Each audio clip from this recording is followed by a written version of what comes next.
그렇게 인사하신 분을 향해서 다시 한번 인사합니다. 거짓말하지 마세요. 거짓말이 아니죠. 우리가 인사, 주님 안에 살아가는 우리가 아름다운 인생을 살아가고 또 이 시간 예배드리는 여러분 마음과 삶이 하나님의 은혜로 정말 아름다운 삶이 되기를 축원합니다. 오늘 우리가 제9계명, 10계명의 이제 제9계명을 우리가 함께 나누게 될 텐데, 오늘 말씀을 보게 되면 이웃에 대하여 거짓 증거하지 말라 이렇게 나와 있죠.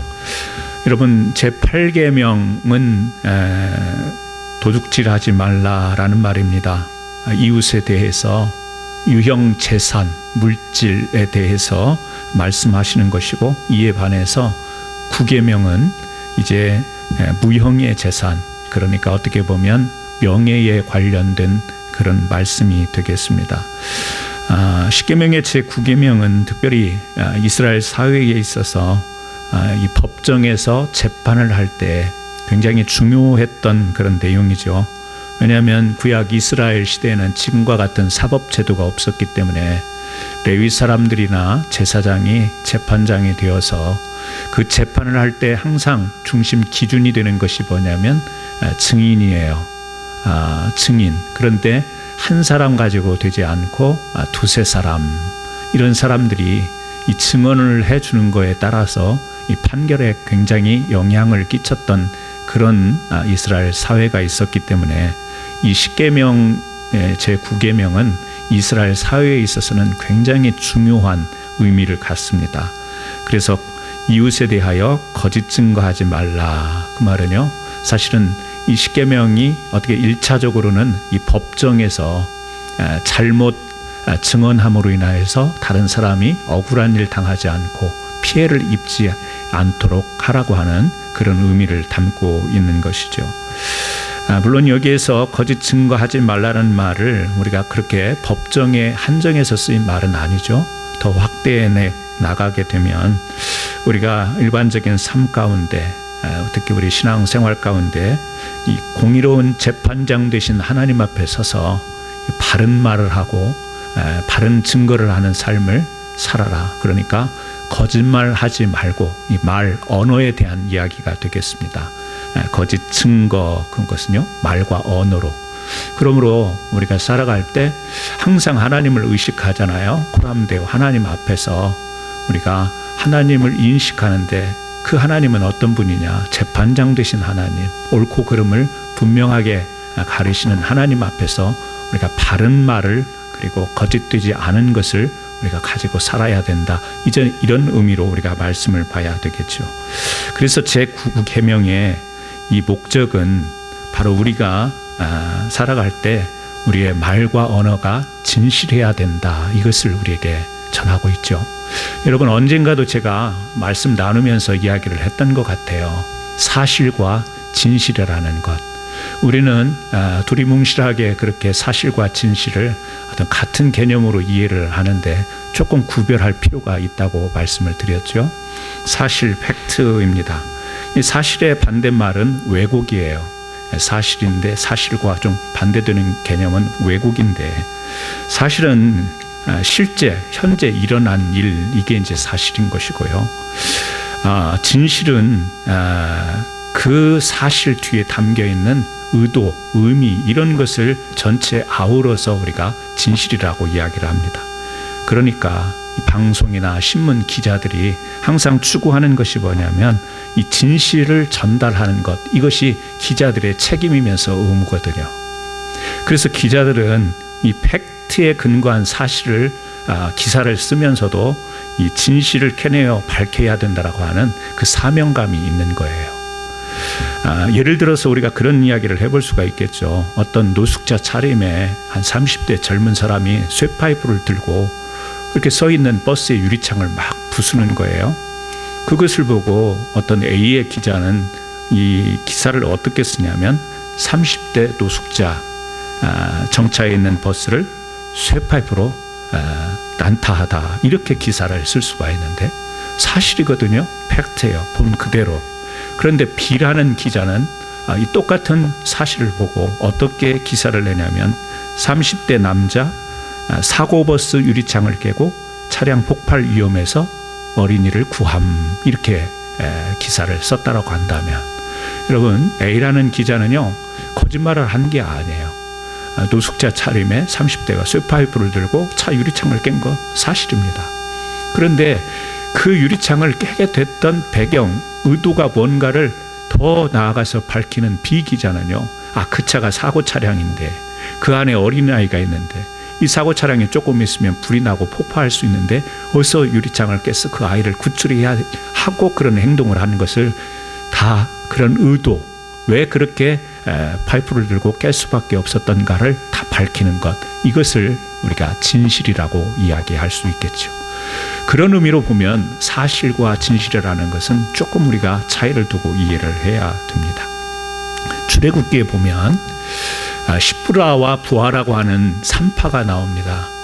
바로가 히브리 사람들의 사내 아이를 출산하게 될 때 다 죽이라고 합니다. 여자아이는 살려두지만 사내 아이들은 다 죽이라고 그렇게 하는 거죠. 이 히브리인 3파 시브라와 부하가 어떻게 이야기를 하죠? 거짓말을 합니다. 왜요?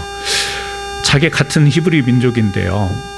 그래서 어떤 거짓말을 하냐면 히브리 여인들은 애국 여자들보다 너무 강해서 이제 출산한다는 소식을 듣고 가보면 이미 아이를 다 낳았습니다 라고 하는 이야기를 해요.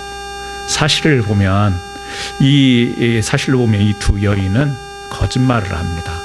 그런데 진실로 보게 되면 이 두 여인은 바로보다 하나님을 더 두려워하여서 이스라엘의 히브리 민족의 사내 아이들의 생명을 건지는 거짓말을 하는 것이죠. 그러니까 사실은 거짓말이에요. 바른 말이 아니기 때문에 거짓말이에요. 하지만 진실은 뭐죠? 생명을 살리는 것이. 여러분, 기생 라합을 기억하시죠? 아모리 족속에 속했던 사람입니다. 여리고에 살고 있었어요. 여호수아가 가나안에 정탐꾼을 보냅니다. 그때 이제 발각이 되어서 곧 이제 발각이 되면 붙잡혀 가야 될 상황인데 기생 라합의 집에 숨었습니다. 그때 이제 대화를 통해서 우리가 엿볼 수 있는 것은 기생 라합이 이스라엘 백성의 하나님, 그리고 하나님이 이스라엘 백성에게 어떻게 행하셨는가를 알고 그 하나님을 알았어요. 그리고 그 두 정탐꾼을 이제 숨깁니다. 그리고 하는 이야기가 뭐냐면 그들이 어디서 왔는지 모르고 성문을 닫을 때쯤 되어서 그들이 나갔으니 어디로 갔는지 알지 못하나 급히 따라가면 잡을 수 있겠습니다 라고 이야기를 지금 그 여리고에 있는 두 정탐꾼을 잡으러 온 사람들에게 그렇게 말합니다. 거짓말입니까? 아닙니까? 거짓말입니다. 사실적으로 보면 지금 자기 집에 숨겨 있는데 거짓말을 했습니다. 그런데 진실로 보면 하나님의 백성을 구합니다. 그러니까 우리는 사실, 진실, 사실을 우리는 말하는 것을 기준으로 해서 거짓말을 하느냐 안 하느냐, 이것을 우리 사람들은 기준을 삼습니다. 하지만 우리가 성경의 내용을 보고 또 우리에게 하나님께서 우리에게 주신 이 거짓 증거라고 하는, 거짓말이라고 하는 이 개념을 통해서 우리가 이해를 하려면 사실을 말하고 안 하고가 거짓말을 하고 안 하고의 기준이 아니라 진실을 말하느냐 안 하느냐가 바로 우리의 기준이 되어야 된다라고 하는 것을 우리가 깨닫게 되죠. 그래서 오늘 여기도 보게 되면 전제가 있죠. 이웃에 대해서. 그러니까 사실은 하나님에 대해서도 거짓말을 하면 안 되잖아요. 그것은 지극히 당연한 거고요. 어떤 때는요, 나 자신에 대해서도 내 스스로가 거짓을 이야기할 때가 있어요. 내 마음과의 대화를 통해서. 자기 자신에 대해서도 그러는데 여기 9계명에서는 지금 10계명의 5계명부터 10계명까지가 이웃에 관한 말씀인데요. 다른 사람에 대해서 거짓 증거하지 말라고 하는 것은 법적인 법정에서의 의미도 그렇지만 생활 가운데서도 다른 사람에게 내가 사실을 말하여 또 아니면 왜곡을 말하여 그 사람에게 피해를 입히지 말라, 지금 그런 이야기가 되겠죠. 그렇다고 한다면 그 말씀에 이어서 우리는 진실을 전하고 진실을 말해야 된다, 이렇게 이야기할 수 있겠죠.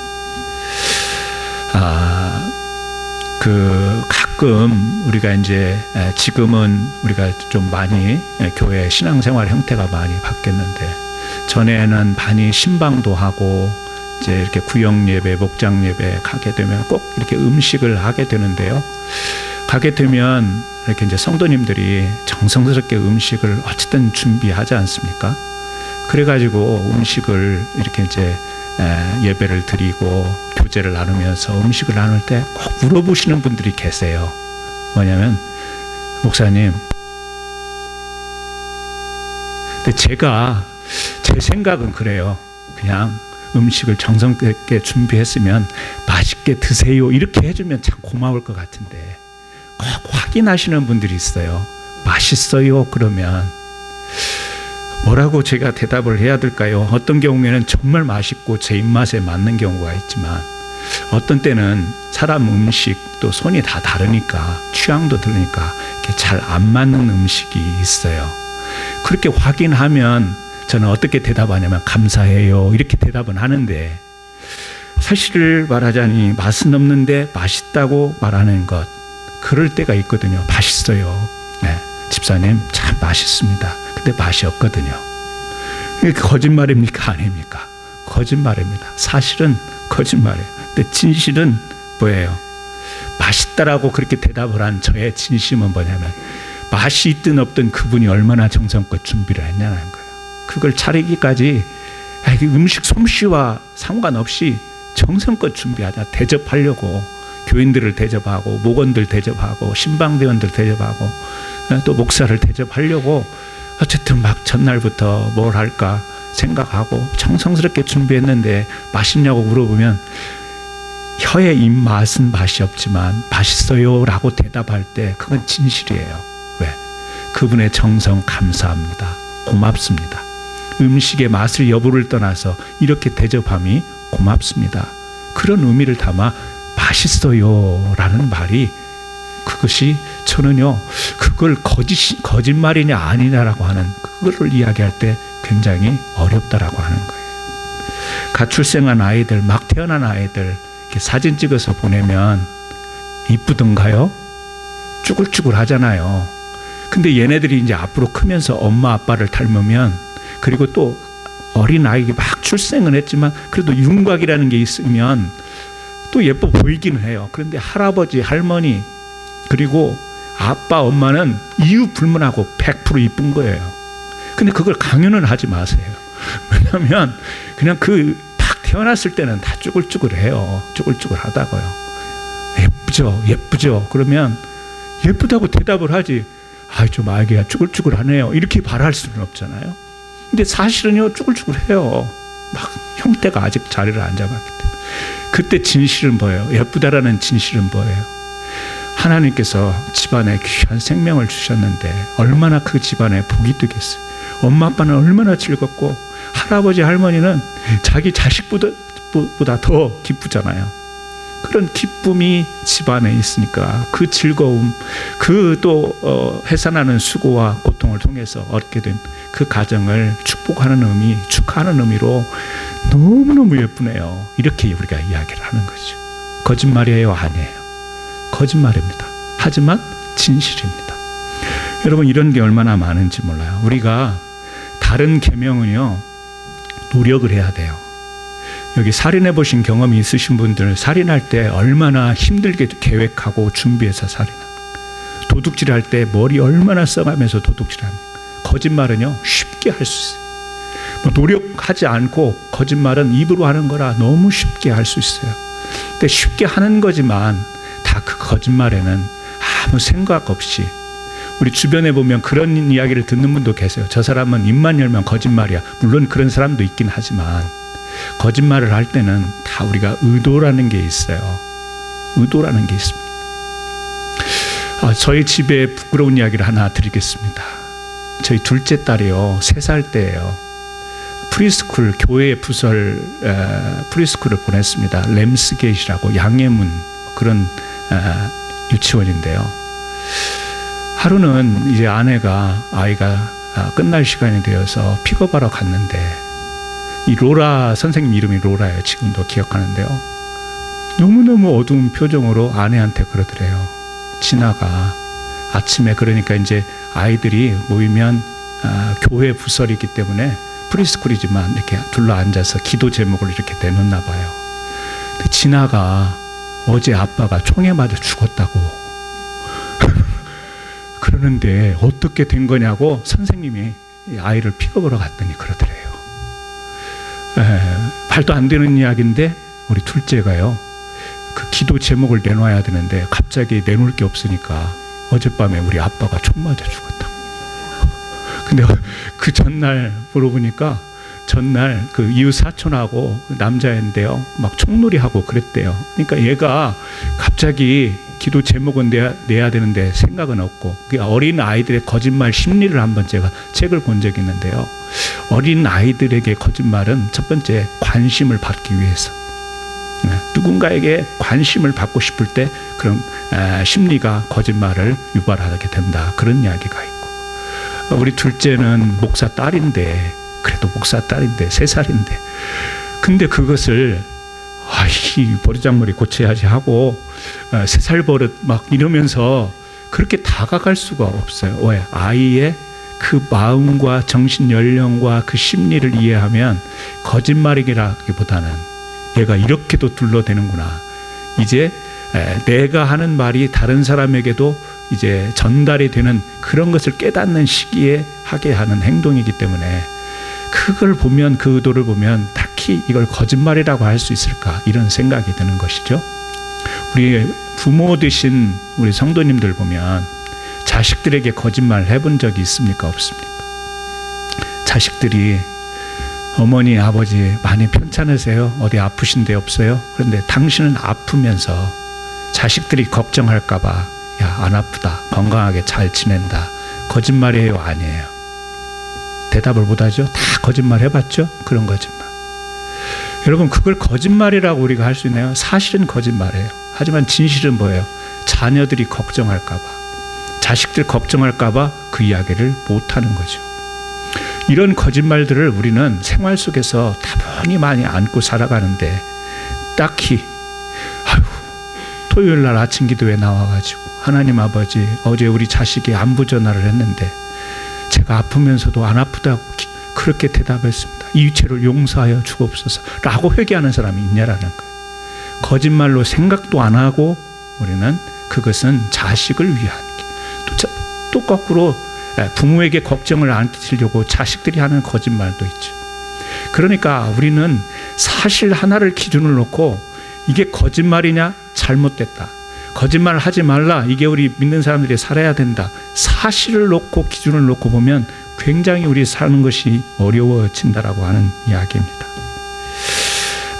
The Invention of Lying이라고 하는, 거짓말의 발명이라고 하는 2009년도에 나온 영화가 있대요. 저는 이 영화를 못 봤어요. 그런데 이 영화에 평을 써놓은 글을 몇 개를 이렇게 보면서 그걸 추려서 정리를 해봤더니 무슨 영화냐면, 모두가 거짓말을 못하는 사회에서 유일하게 거짓말을 하게 된 한 남자의 이야기예요. 세상이 다 정직해요. 거짓말을 하나도 안 해요. 근데 한 남자, 이 영화의 주인공은 거짓말을 이제 하게 돼요. 정직하고 솔직한 사람들만 살고 있으니까 얼핏 생각하면 이게 이상적인 사회다, 이게 깨끗한 사회다라고 그렇게 생각을 하는데, 실제 일어나는 일을 보게 되면, 아까도 이야기했지만 그 영화 평행성을 보니까 한 예를 써놨는데, 어머, 아이가 정말 못생겼어요. 꼭 쥐새끼 같아요. 당신은 데이트하는 남자에게 당신은 뚱뚱하고 들창코 인데다가 두꺼비를 닮았네요. 자신이 솔직하게 본 대로, 느낀 대로, 왜? 거짓말을 못하는 세상이니까. 그렇게 살다 보니까 이 세상이 어떻게 돼 가냐라는 거예요. 심지어는 힘없고 연약한 그 노약자인 그 요양원, 어른들이 계시는 요양원, 거기에 간판에 이렇게 써 있다고. 오갈 데 없는 늙은이들을 위한 슬픈 곳. 네. 어떻게 보면 사실일 수 있어요. 그러니까 이 영화에서 이제 이야기하는, 그래서 사람들이 그렇게 이야기를 했어요. 그렇게 거짓말 없이 정직하게 산다면 우리가 다 감당이 되겠는가? 상처를 안 받고 살 수 있겠는가? 오히려 비수를 꽂는 사회가 될 것이다. 사람들이 막 상처 투성이가 될 사회가 될 것이다. 그러면서 하는 말이 뭐냐면, 거짓말은 정말 나쁠까? 이게 자칫 잘못 들으면요, 거짓말을 미워하는 것처럼 들리잖아요. 거짓말은 나쁠까? 그러면 아니지, 거짓말이 나쁜 게 아니네, 이렇게 돼버리면 거짓말을 미워하는 게 된대. 제가 볼 때 저보고 평을 쓰라고 하면 저는 그렇게 쓸 것 같아요. 뭐냐면 거짓말이 나쁘냐 안 나쁘냐를 떠나서 앞에서 드린 것처럼 사실과 진실의 차이를 저 같으면 설명을 하겠습니다. 거짓말하는 것을 사실의 기준을 놓고 무조건 나쁜 것으로 이야기하기보다는 그 거짓말을 하게 된 의도가 뭐냐, 배경이 뭐냐, 그리고 그 거짓말을 통해서 일어나는 결과가 무엇이냐를 보면서 우리는 그것을 평가할 수 있는 것이지, 단지 lying, 거짓말, 이것만 가지고 판단할 수는 없다라고 하는 것이죠. 이것을 직접 실험해 본 사람이 있어요. 이것을 직접 실험해 본 사람이 있는데, 독일의 쥐트 도이체 제이통 신문의 스포츠 기자인데요, 유르겐 슈메더라고 하는 사람이에요. 이 슈미더라고 하는 사람이 40일 동안 자기가 거짓말을 하지 않고 사람들과 더불어서 살아보기로 했는데요, 뭐 여차하게 빼놓고 그 사람이 하는 말이 뭐냐면 자기 맞아 죽을 뻔했다, 이런 이야기를 해요. 맞아 죽을 뻔했다. 왜냐하면 자기 친구 부인한테요, 야, 쟤 바람 폈어 라는 이야기를 스스럼 없이 그냥 거짓 없이 이야기를 했다가 친구한테 맞아 죽을 뻔했다. 이렇듯이 우리가 굉장히 역설적이고 딜레마에 빠질 수 있는 것이 거짓말이라고 하는 거예요. 그래서 막 우리는 거기에 뒤죽박죽 돼서 살아가는데요. 그래서 슈미더가 하는 이야기가 그런 말을 해요. 정직한 칭찬이 욕설보다 안 좋을 수 있다. 정직한 겸손이 거만보다 안 좋을 수 있다. 그러니까 막 겸손한 것 같은데 그 안에서 일어나는 부작용이 있을 수 있다는 것이죠. 여러분, 우리는 거짓말이냐 아니냐, 사실을 이야기했느냐 안 했느냐 따질 때가 많습니다. 또 거짓말 했어 안 했어, 그거 사실이 아니야, 이런 걸로 굉장히 많이 따집니다. 심지어는 가정 안에서도 따지고요. 우리가 살아가는 세상에서 사람들과 더불어서 참 많이 따지는 것이 거짓말이야 아니야, 사실이야 아니야, 이런 것을 따지는데, 제9계명을 보면서 조금 우리가 이것을 정리했으면 좋겠다라는 생각이 듭니다. 그래서요, 간단하게 첫 번째, 우리 말에는, 특히 우리 그리스도인들 말에는 진실이 담기도록 해야 된다는 거, 이거를 좀 여러분과 함께 나누고 싶어요. 첫 번째, 우리 말에는 진실이 담기도록 해야 된다. 그러니까 진실이라고 하는 말에는 의도가 담겨 있는 것이고, 그 의도가 선한 의도라고 하는 것을 전제하는 진실을 말하는 거예요. 다 의도가 했죠. 저 사람을 좀 해코지 하려고 하는 의도로 거짓말하는 것이 정당화될 수는 없는 거죠. 그런데 뭐죠? 선한 의도, 선하게 다른 사람이 행복해질 수 있고, 다른 사람이 피해 입지 않고, 또 공동체가 어려움 당하지 않고, 이런 선한 의도를 가진 그런 말, 그것을 우리가 진실이라고 이야기를 할 수 있겠죠.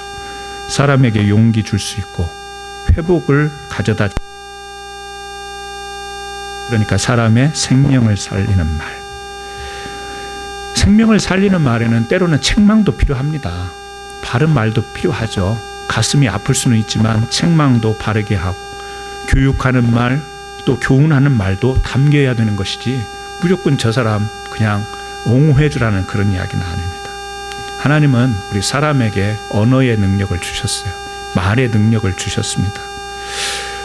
인간이 다른 동물들, 짐승들과 다른 것 중에 하나가 바로 말하고 글을 쓸 줄 아는 능력이시죠.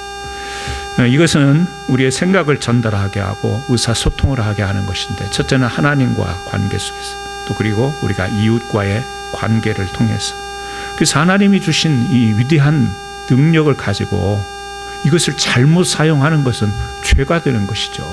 그것은 하나님이 기뻐하실 수 없는 것이죠.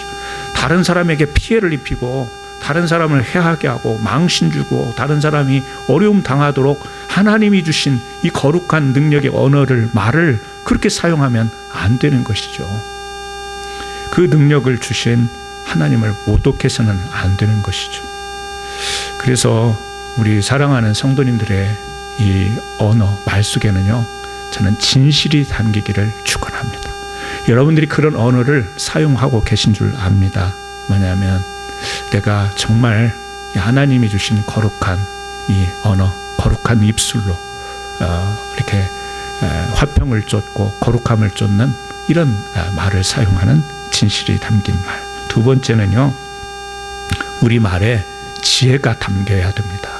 지혜가 담겨야 되는데 거짓말보다 무서운 것도 하나 있습니다. 그것은 뭐냐면 진실 앞에서 침묵하는 겁니다. 아무 말 하지 않는 거예요. 알면서도 모른 척 해버리는 것입니다. 자기가 모른 척하면 상대방이 곤란에 처하게 되는데도 또 어떤 경우에는 자신이 곤란하게 될까봐 침묵하는 경우. 저도 그런 경험이 있어요. 정말 학교에서 정말 미운 친구, 그냥 하는 행동마다 미운 짓만 하는 그런 친구가 있는데 이 친구가 자기 참고서를 잃어버린 거예요. 근데 제가 그거 어디 있는 줄 알았거든요. 학교 다닐 때 학교 교과서가 있고 참고서가 있는데요. 뭐 옛날에 전과 뭐 이런 거 있었잖아요. 이 친구가 그걸 막 애타게 찾는데 그 책이 체육 시간 갔다 와서 어디에다가 놓은 줄 제가 알아요. 근데 제가 알려줬을까요? 안 알려줬을까요? 제가 그렇게 착한 사람이 아니에요. 모른 척 했어요. 학교 끝나고 갈 때까지 모른 척 했어요. 끝까지 저는 안 알려주고 다른 애가 알려줘서 찾긴 했지만 너무 미워요. 그 친구가 막 행동이 얄밉고. 저도 그렇게 못된 사람이에요. 그러니까 알면서 모른 척 하는 거. 막 상대방이 애를 타고 막 힘들고 어려운데도 모른 척 하는 거 있어요. 골탕 한번 먹어봐라 그러면서. 반면 이 알면서도 모른 척 하는 것이 다른 사람에게 도움이 될 때가 있습니다. 차라리 말을 하지 않는 것이 저 사람의 걱정, 근심을 덜어내는 경우. 그러니까 아까 뭐 우리 부모님들이 자식이 부모님 뭐 그런 걱정 안 끼치려고 하는 그런 유형이 될 수도 있겠죠. 사실을 알리면 그 받을 충격과 상처와 아픔을 고려해서 신중하게 침묵하는 것이죠. 사실을 밝히지 않는 것이 또 많은 사람에게 안정을 줄 수 있는 것이라고 한다면 우리가 그것은 또 고려해 봐야 되는 것이죠. 왜 사실대로 말하지 않았느냐, 다그치면서 또 하면서 그것을 잘못된 것이라고 이야기하기에는 우리가 그 결과로 볼 때는, 그리고 또 그 파장을 볼 때는 이것은 우리가 신중하게, 비록 사실을 침묵했지만 이것은 고려할 것이다, 고려해 봐야 될 것이다, 이렇게 우리가 볼 수 있는 것이죠. 그래서 중요한 것은요, 그 상황을 파악하는 것입니다. 항상 상황이라고 하는 것은 우리가 파악하는 것이 중요한데, 그리고 판단하는 것이 중요한데, 이때 작용해야 될 게 뭐냐면 지혜예요. 하나님이 우리에게 주신 지혜. 상황을 보면서 그리고 판단을 하면서 우리가 지혜롭게 이게 지금 침묵해야 될 것인지 아니면 사실대로 이야기를 해야 될 것인지 이것을 잘 분간 못하면요, 말해서는 안 될 자리에 가서 말을 하고 말해야 될 자리에 가서는 침묵하고 뒤바뀌어서 거꾸로 그렇게 하게 되면 참 이것은 우리가 사실을 말하더라도, 우리가 또 침묵하더라도 그것은 다른 사람에게 굉장한 피해를 입히는 일이 되지 않겠습니까? 이 판단이 잘못되면 우리가 양심의 가책을 받아요. 막 책임감 때문에 힘들어요. 왜?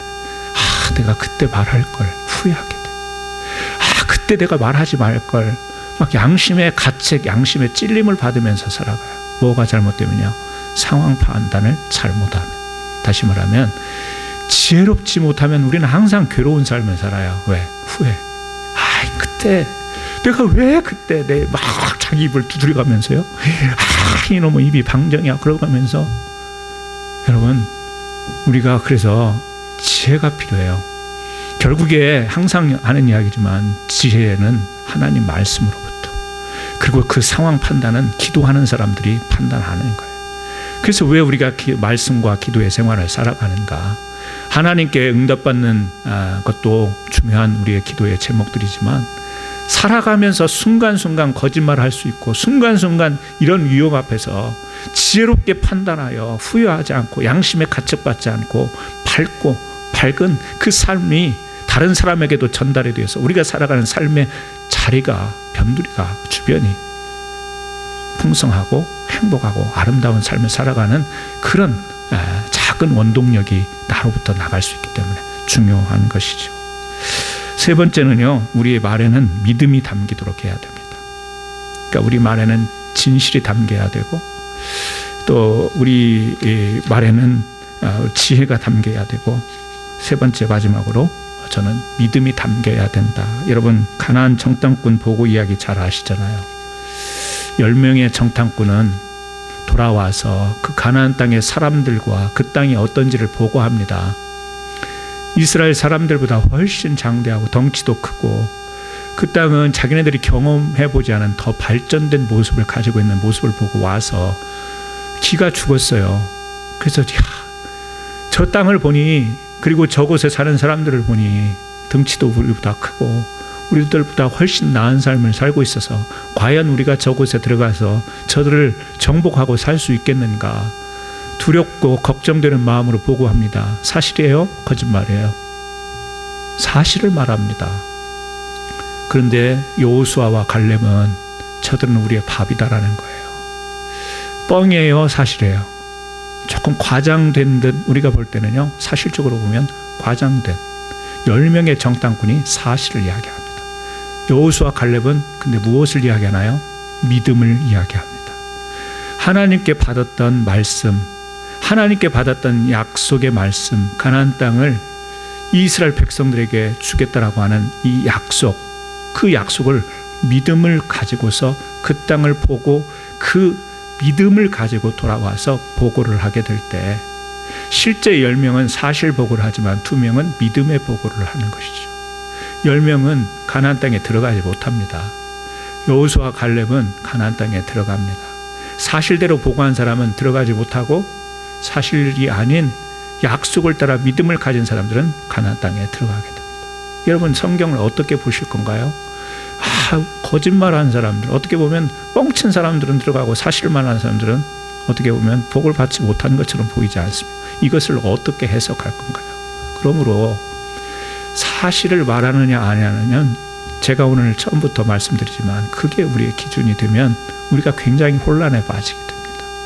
그래서 특히 우리 성도님들은 믿음의 사람들이기 때문에 때로는 우리가 우리의 말 속에 믿음을 담아야 되는 거예요.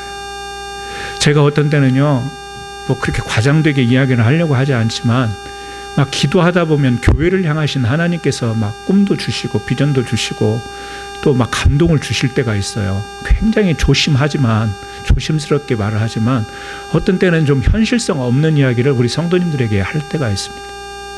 그걸 들을 때 우리 성도님들의 반응이 우리 목사님 또 뻥치시네? 이렇게 나와버리면 알아요. 이게 지금 우리 교회와 또 우리 성도들에게 현실적으로 갭이 있다라는 것을 아는데 하나님은 자꾸 마음속에 믿음을 요구하시면서 그렇게 선포하기를 원하시는 그런 감동이 올 때 저도 안다니까요. 그 현실과 하나님이 주시는 이상의 갭이 무언지를 아는데도, 그럼에도 불구하고 성격적으로 그런 걸 잘 못하는데도 선포하게 될 때가 있을 때, 여러분, 제가 하는 말이 다 믿음의 말이라는 이야기가 아니고요, 우리가 믿는 사람들이기 때문에 우리가 하는 말이 다 믿음의 이야기는 아니잖아요. 하지만 우리가 정말 고려할 것 중에 하나는 뭐냐면, 우리는 믿음의 마음속에 일어나는 믿음을 통해서 믿음의 말을 우리가 해야 된다라고 하는 거예요. 그리고 그것을 수용할 수 있는 믿음이 있어야 된다라고 하는 거 아니겠어요? 그것이 하나님께서 하나님 교회의 공동체에 주신 귀한 축복의 말씀이고 축복의 약속이 되는 것이에요. 그러므로 어떤 때는 저 장로님은, 저 권사님은 너무 뜬금없는 소리를 이야기해.